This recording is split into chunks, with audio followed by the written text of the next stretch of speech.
Hi, to do our startup, we're going to enter some data into the unit. We have to calculate what our neat polymer pump speed is going to be. That's going to be a product of what our water flow is and what we desire for our concentration ultimately. So essentially, neat polymer divided by our water flow equals our concentration. So if we know what our water flow is going to be, we multiply that by our concentration percentage, it'll tell us how much polymer we need, and then we need to calculate what that represents of the maximum that the pump can do, and that's the percentage that we're going to enter into our unit. So to get to those menus, along with some other important information that we should enter at the startup of our unit, we need to log in. So from our main menu, we hit the menu button. We go to the user login, select that with the OK button. We're going to log in as the administrator to initially set this up. So we select administrator, we hit OK. It asks us for the password.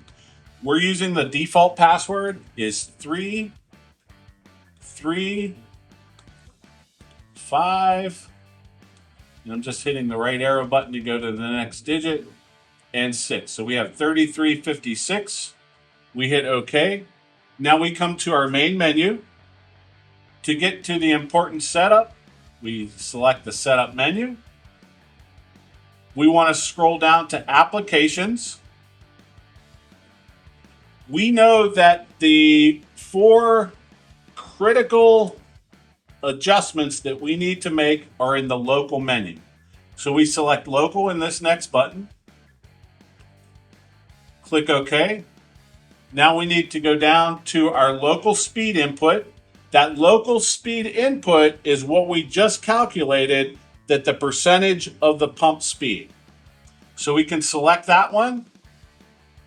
You'll see that it'll come to that value selection. To adjust that to what we need it to be, we just hit OK until we get to the set point box. We go to whatever we've determined. We press the OK button to select that.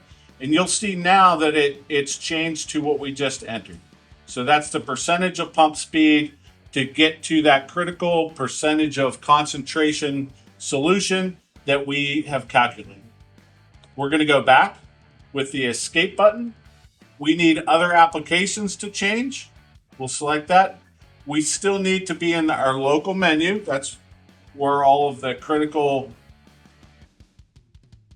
points are. One other one is our local water trip point. The local water trip point is another one that we need to calculate. That local water trip point represents if our flow drops down to this number, our polymer concentration in our mixing chamber is going to go up above 1%. We don't want to see more than 1% in our mixing chamber, or we're going to pull too much current with our motor and we're going to trip out the motor limit. So we go to our local water, our low water trip point. We press OK. Now you'll see an on set point value and an off set point value. The on set point value is the one that we cannot go below or we exceed that 1%. So we'll put, in this case, we'll change that to 0.3 gallons per minute. We'll come back to this screen and it verifies to us that it's now at 0.3 gallons per minute. Now the reset value is labeled off set point value. So that we just put just above our critical on set point. So here we have it, the on is at 0.3. We'll want to set that to maybe 0.4. So I change that to 0.4. I press OK. Again, it confirms what we just entered. So we know that we're set up properly on our low water set point. We're going to go back to our applications again. Again, in the local set of applications, we're just pressing the OK button. So below our local water trip point, we have a fill timer. The fill timer is when we first open our solenoid valve after powering the unit on with our start button, whether we're turning it on or we're enabling that with a remote contact, we need to give it time to fill this mixing chamber with just water. It's important that we do that so that we hydrate the mechanical seal at the lid and we don't overheat that mechanical seal. It'll cause it to leak. So this chamber is approximately 2 gallons. So we have to know what our water flow is going to be. And when we first start the unit, we're going to open our needle valve so that we get our maximum flow going into the chamber. But if we can only achieve, for example, 2 gallons per minute, and we know that this is approximately 2 gallons, we can probably go with, enough time to be sure that chamber fills. So now we go into our fill timer. We go to the run duration on that. Now, if our process allows us to push some water into that, we might give that a longer period of time. So we select that value, we move over, we might change that to 2 minutes so that we be sure to fill that 2 gallons in 2 minutes. We go escape back again. We have one more to change. So we go into our applications. It's still in our local system selection. So we go down to the flush timer.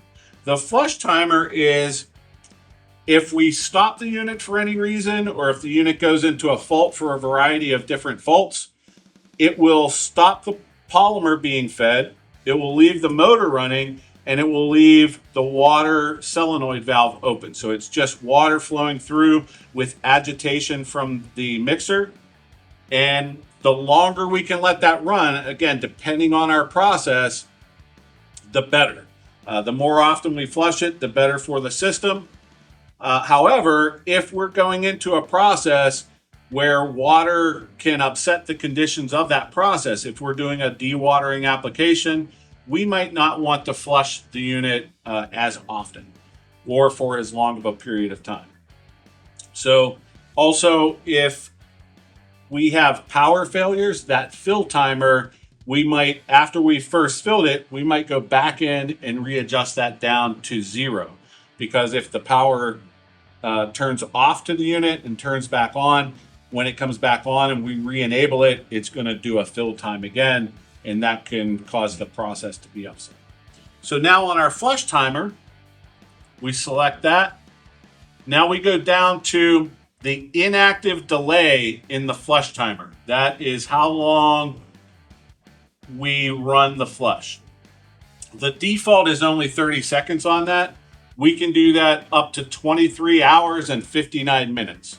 So we can run a very long flush cycle on this unit, but we might select, several minutes to do that, or we might change that down again to 0, depending on our process. Once we have that, we hit the OK button. It goes back to the flush timer, and it verifies that change we just made to the flush timer. We hit escape back. Now we are ready to start this unit.